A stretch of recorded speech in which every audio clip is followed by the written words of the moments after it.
அன்பு உறவுகளுக்கு வணக்கம். இன்றைக்கி நம்ம பார்க்க போகிறது நல்லா சூடான சுவையான இது குச்சிக்கிழங்கு வடைன்னு சொல்லுவாங்க. இதில் என்ன ஒரு ஆச்சரியம்னா, விலை ரொம்ப அதிகமாக இருக்குன்னு நினைப்போம்.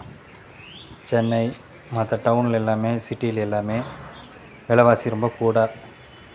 ஒரு வடை எப்படி பார்த்தாலும் 20 ரூபா 25 ரூபா அந்த மாதிரி தான் சொல்லுவாங்க. ஆனால் இன்றைக்கி இந்த வடையோட ரேட் என்னென்னு பார்த்தோம்னா வெறும் 5 ரூபா.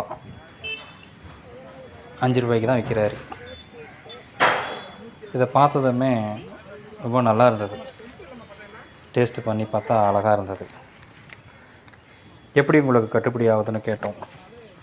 அதுக்கு அவங்க சொல்கிற ஒரே ஒரு பதில் தான். அது என்னென்னு பார்த்தோம்னா, நாங்கள் கிழங்கு வடை போடுறோம், கிழங்கு வடையும் 5 ரூபா தான். இனிப்பு வடை போடுறோம், இனிப்பு வடை 5 ரூபா. மெது வடை 5 ரூபா.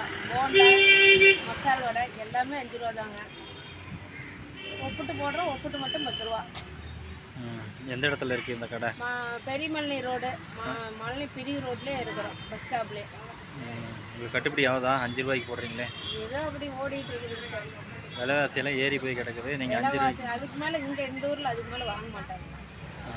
நாமக்கல் டிஸ்ட்ரிக்ட் ராசிபுரத்திலிருந்து நம்ம வைப்புமலை போகிற வழியில் தான் கடை இருக்குது.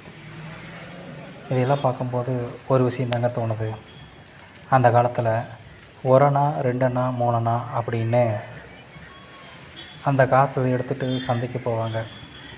அப்படி சந்தைக்கு போகும்போது அந்த 1 அணா 2 அணாவுக்கு 2 பை ஃபுல்லாக வீட்டுக்கு தேவையான பொருட்கள் எல்லாம் வாங்கிட்டு வருவாங்க. அதோட இந்த பொருளும் இருக்கும். என்னென்னு பார்த்தோம்னா, சூடாக இந்த மரவள்ளி கிழங்கு வடை, மிச்சரும், அதோட இந்த முறுக்கு வகைகள் எல்லாமே அங்கே வச்சுருப்பாங்க. அதையெல்லாம் வாங்கிட்டு குடும்பத்தோடு உக்காந்து சாப்பிட்ட காலங்களும் நம்ம பார்த்துருக்குறோம். இப்போ பரபரப்பாக போயிட்டுருக்கிற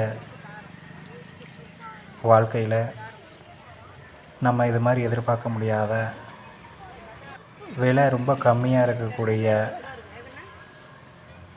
5 ரூபாய்க்கு இந்த வடையெல்லாம் கொடுக்கும்போது உண்மையாலுமே சிறப்பாக இருக்குன்னு தான் சொல்லணும். இன்றைக்கி நம்ம பார்த்த இந்த 5 ரூபாய் குச்சிக்கிழங்கு வடை உண்மையாலுமே உங்களுக்கு பிடிச்சிருக்குன்னு நம்புகிறேன். பிடித்திருந்தால் லைக் பண்ணவும், சப்ஸ்கிரைப் செய்யவும். மீண்டும் ஒரு அழகான பதிவுகளுடன் உங்கள் சந்திக்கிறேன். நன்றி, வணக்கம்.